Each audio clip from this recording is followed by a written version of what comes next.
In this video, I'll be going over how to make, or really how to build a massive dividend portfolio. But before I get into the video, if you haven't checked out my channel before, talking about investing in the stock market, really anything that has to do with money, so if you're interested in stuff like that, definitely head over onto my channel and consider subscribing. But other than that, getting onto the video, like I said, getting right into it, how to build a dividend portfolio. Now, the first thing you're definitely going to want to take a look at is what type of brokerage you want to set up with. So I currently use Robinhood and M1 Finance, and every portfolio, or excuse me, every brokerage account has their pros and cons. So when you're building a dividend portfolio, some things you're probably going to want to look at. Really, you want to look at this with any portfolio, regardless of what you're going for. But a couple things is fees, how many fees you're being charged, whether or not you're getting charged per trade every time you buy and sell, how much these fees are, because this can definitely take a significant impact on your portfolio. But if you're building a dividend portfolio, you're probably only buying, you're probably not selling, and you'd probably be able to buy a lot of these stocks in a lump sum, so maybe fees aren't the biggest deal to you. Another thing you might want to take into consideration is whether there's a minimum deposit fee or a minimum deposit. Some brokerages you have to have $1,000 in your portfolio, or you have to deposit, a minimum of anywhere. Some I've seen as low as 500 to 0, but others I've seen as high as like 5 to 10,000. So that's one thing to take into consideration as well. And then another thing when you're setting up your brokerage, especially if you're trying to build a dividend portfolio, is DRIP effect. So what DRIP is, it stands for Dividend Reinvestment program, and some brokerages have these, some don't. So that's definitely one thing to look into if you want to build a dividend portfolio. What this means is that every single time you get a dividend, that amount will be reinvested straight into your portfolio. It's usually back into that stock. Some you can customize it a little bit more than others, but most of them it's pretty general. It's pretty similar for the most part. Basically, every time you get that dividend, it just goes right back into that stock, reinvesting it in it. And usually for this to happen, the brokerage has to have fractional shares, which is another thing you might want to look at for your brokerage account. But the one like I said, I use the Robinhood app and M1 Finance, but I think M1 Finance would probably be better for dividend portfolios, simply because you can own fractional shares, and they do have a sort of I guess you could call it a DRIP program. It's a little bit different, but they do reinvest your dividends every single time the dividend hits $10. They put it straight back into your whole portfolio. I don't actually believe you can control which stocks it's actually going into, but with M1 Finance, that probably doesn't matter as much. But anyways, tip number 2, how to build a dividend portfolio. One thing is that I talked about this in previous videos. Definitely don't rely only on your capital gains or just on those dividends being reinvested back in your portfolio. A big thing about investing is to continually deposit money into your brokerage account. And that's something that I think a lot of people miss out on. And that's mainly because they have too high of expectations on how many returns they're going to get. So for example, let's say you're not putting any money into your portfolio, you're only solely relying on your, just realized gains and gains from dividends. So let's say you get, 7% on average, which is what most people get. And then let's say your dividend returns, add up to 3% on average. So that's a total of 10% a year. Let's say you start off your portfolio with, I don't know, $10,000, which probably most of you aren't starting off your portfolios with that much money, especially if you're new to investing. But so 10% of $10,000 is $1,000 a year. Added up to 10 years, you'd get your money back. So that's not a very high rate at all. You're really not making a whole lot of money that way. It'd take 10 years essentially to double your money, assuming that you're getting this pretty constant 7 to 10% return every single year. So obviously, if you're depositing money, whether it be weekly, bi-weekly, monthly, let's say you're, depositing maybe an extra $100 a week, then your portfolio would build a lot better than it would just simply relying on those dividend returns or those capital gains. So another way you could definitely increase your dividend portfolio is just simply by depositing and not solely relying on returns. Now, I think that's probably the biggest one on this list right here.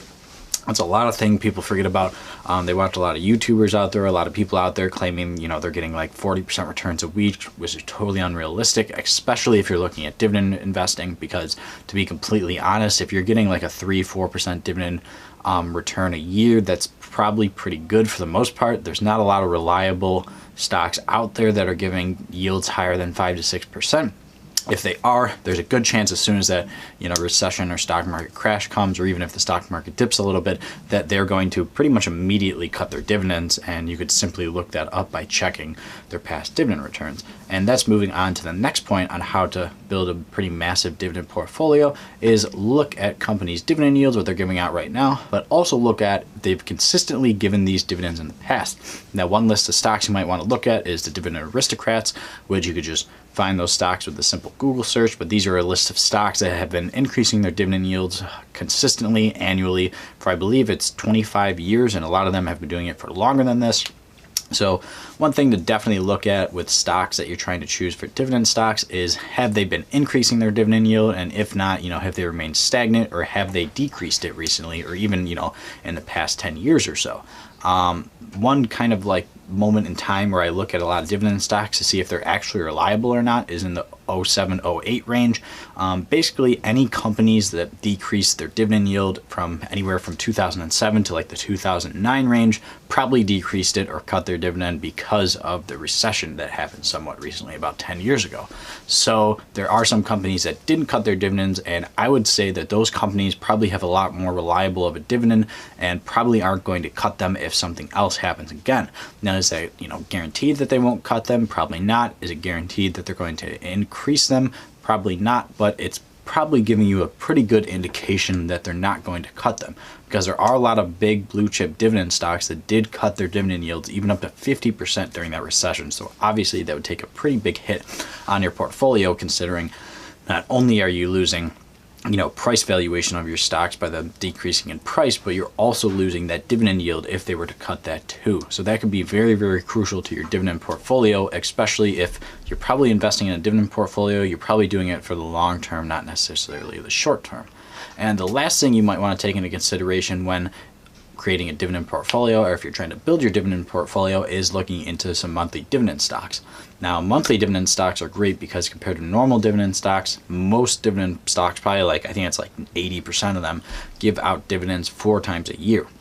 And there are some out there that give them like twice a year or once a year, but that's honestly pretty rare.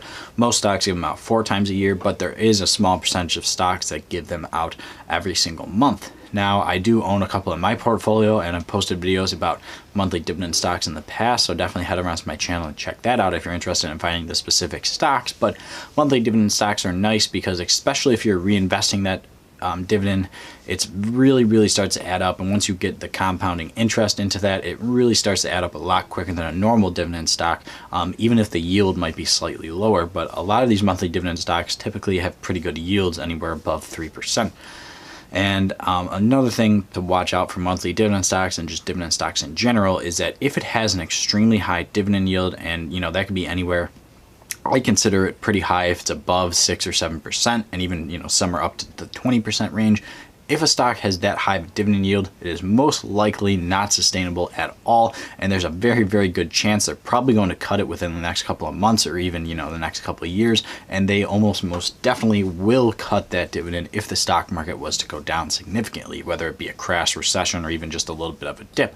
And why they're going to do that? Because it is most likely that there's literally, I can only think of a handful of companies out there, and these are the biggest and the best companies that even have the room in their budget to have a dividend yield that high. If a company is having a dividend yield that high, they most likely are losing money on it. They're not making any money on it, which isn't, necessarily a horrible thing. A lot of companies do that, but at the same time, that is nowhere near sustainable. Even if you look at companies that have like huge amounts of room to do this, like Google, Apple, Facebook, Microsoft, companies that may or may not have a dividend, but definitely have the room to have one at a very high rate.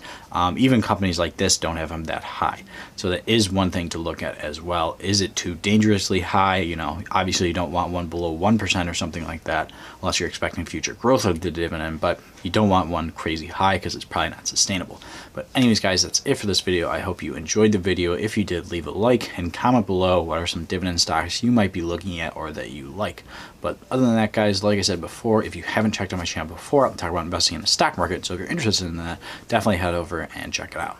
But other than that, guys, thanks for watching.